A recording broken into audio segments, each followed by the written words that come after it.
Hello ছোট্ট বন্ধুরা, আজকে আমি তোমাদের ক্লাস 5-এর ইংলিশ ফর টুডে বইয়ের ইউনিট 8টা পড়াবো। ঠিক আছে? তো এইখানে মেইনলি বিভিন্ন ভ্রমণ সম্পর্কে আলোচনা করা হয়েছে। এখানে বলা হয়েছে কি দেখো, এ ফিল্ড ট্রিপ টু রিমেম্বার, অর্থাৎ একটি স্মরণীয় মাঠ ভ্রমণ। ফিল্ড মানে কি? ফিল্ড মানে হচ্ছে মাঠ, ট্রিপ মানে হচ্ছে ভ্রমণ, অ্যান্ড রিমেম্বার মানে কি? স্মরণ করা। বাট এখানে বোঝানো হয়েছে যে একটি স্মরণীয় মাঠ ভ্রমণ। ঠিক আছে?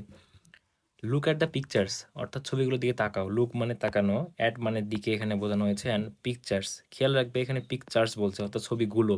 আর যদি পিকচার থাকতো তাহলে ছবি। Discuss the following questions. Discuss মানে হচ্ছে আলোচনা করা, ফলোয়িং মানে হচ্ছে নিচের কোশ্চেনগুলো। নর্মালি ফলো মানে কি? ফলো মানে হচ্ছে কাউকে অনুসরণ করা, বাট এখানে ফলোয়িং বলতে নিচের কোশ্চেনগুলোকে বোঝানো হয়েছে। অ্যান্ড কোশ্চেন মানে কি? প্রশ্ন, অর্থাৎ নিচের প্রশ্নগুলো নিয়ে আলোচনা করো ইন পেয়ার্স, অর্থাৎ জোড়ায় জোড়ায়। অর্থাৎ বোঝানো হয়েছে যে discuss the following questions in pairs, নিচের প্রশ্নগুলো নিয়ে জোড়ায় জোড়ায় আলোচনা করো। ঠিক আছে? এখানে 4টি ছবি দেখতে পাচ্ছি। একটা হচ্ছে বাংলাদেশ জাতীয় জাদুঘরের ছবি, আরেকটা হচ্ছে মুক্তিযুদ্ধ জাদুঘরের ছবি, আরেকটা হচ্ছে বাংলাদেশ জাতীয় চিড়িয়াখানার ছবি, যেটা মিরপুর ঢাকাতে অবস্থিত, অ্যান্ড আরেকটা হচ্ছে ডিএনসিসি ওয়ান্ডারল্যান্ড পার্কের ছবি।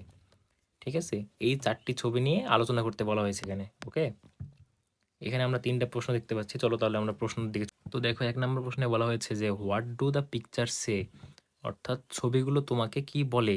ঠিক আছে? সে মানে বলা, বল।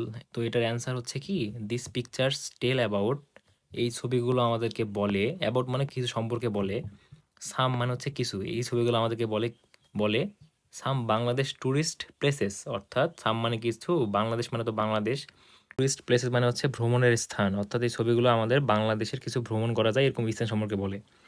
সাচেস, যেমন ন্যাশনাল মিউজিয়াম, যেমন ধরো ন্যাশনাল মিউজিয়াম অর্থাৎ জাতীয় জাদুঘর, বাংলাদেশ ন্যাশনাল জু, বাংলাদেশ জাতীয় চিড়িয়াখানা, আবার হচ্ছে কি ডিএনসিসি ওয়ান্ডারল্যান্ড পার্ক সম্পর্কে। এটা একটা পার্ক আর কি। তো এখানে ন্যাশনাল মানে কি? ন্যাশনাল মানে কিন্তু জাতীয়। ঠিক আছে? এবার 2 নম্বর কোশ্চেনে বলতেছে দেখো, have you ever been to any part of this place, অর্থাৎ তুমি কি এই সব জায়গার কোনো একটি তো কি একবারও গিয়েছো? প্লেস মানে হচ্ছে এইসব জায়গার কোনো একটি তো কি গিয়েছো? অ্যান্সার হচ্ছে ইয়েস, গিয়েছি। I have visited Bangladesh national zoo. I have visited মানে কি? আমি আমি গিয়েছি বাংলাদেশ ন্যাশনাল জু, বাংলাদেশ জাতীয় জাদুঘরে, বাংলাদেশ জাতীয় জাদুঘরে। এবং সি নাম্বার কোশ্চেনে বলা হচ্ছে what do you do when you go on a trip, অর্থাৎ হোয়াট ডু ইউ ডু, তুমি কি করো? হোয়েন মানে যখন, যখন you go on a trip, তুমি একটি ভ্রমণে যাও। আই ফিল ভেরি হ্যাপি, অর্থাৎ আই ফিল আমি অনুভব করি, ভেরি হ্যাপি অনেক খুশি অনুভব করি, অ্যান্ড এক্সাইটেড অনেক বেশি উত্তেজিত অনুভব করি, হোয়েন আই ট্রাভেল যখন আমি ভ্রমণ করি, ইট ইজ ভেরি রিফ্রেশিং এটা অনেক বেশি সতেজদায়ক।